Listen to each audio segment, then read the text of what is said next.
मेघालय के चर्चित honeymoon murder case में मुख्य आरोपी सोनम रघुवंशी को मिली जमानत पर रोक लगाने की मांग सुप्रीम कोर्ट ने फिलहाल स्वीकार नहीं की थी। मेघालय पुलिस ने हाई कोर्ट के उस आदेश को चुनौती दी है जिसके तहत सोनम को जमानत मिली थी। सुनवाई के दौरान सुप्रीम कोर्ट ने सोनम को नोटिस जारी करते हुए पूछा था कि आखिर उनकी जमानत क्यों ना रद्द की जाए। अब सोनम रघुवंशी ने सुप्रीम कोर्ट में जवाबी हलफनामा दाखिल कर खुद को निर्दोष बताया है। उन्होंने अदालत से कहा है कि इस मामले में उन्हें गलत तरीके से फंसाया गया है।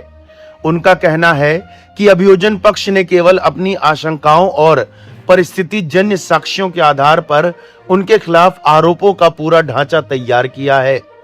महज आरोप लगाए जाने से किसी व्यक्ति को दोषी नहीं ठहराया जा सकता। अपने हलफनामे में सोनम ने कहा है कि जमानत मिलने के बाद से वह ट्रायल की प्रक्रिया में लगातार सहयोग कर रही है। उन्होंने कहा कि मुकदमे की सुनवाई में हो रही देरी के लिए उन्हें जिम्मेदार नहीं ठहराया जा सकता। जांच से लेकर न्यायिक कार्रवाई तक उन्होंने हर स्तर पर सहयोग किया है और अदालत द्वारा जमानत के साथ लगाई गई सभी शर्तों का पालन किया है।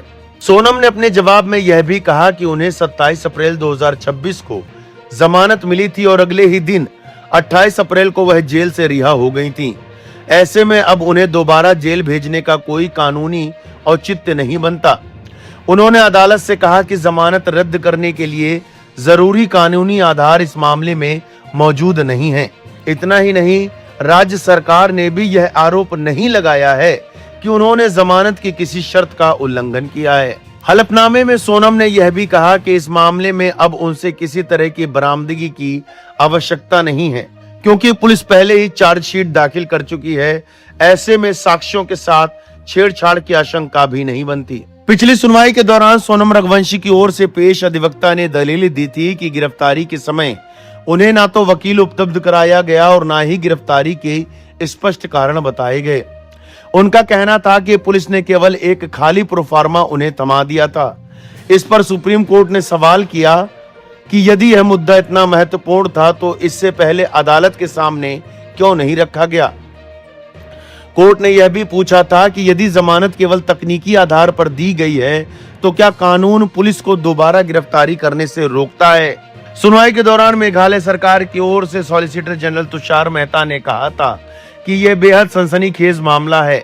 उन्होंने अदालत को बताया कि चार्जशीट के अनुसार सोनम रघुवंशी कथित तौर पर हत्या की साजिश रचने और उसे अंजाम देने में शामिल थी तथा अन्य आरोपी भी इस षड्यंत्र का हिस्सा थे।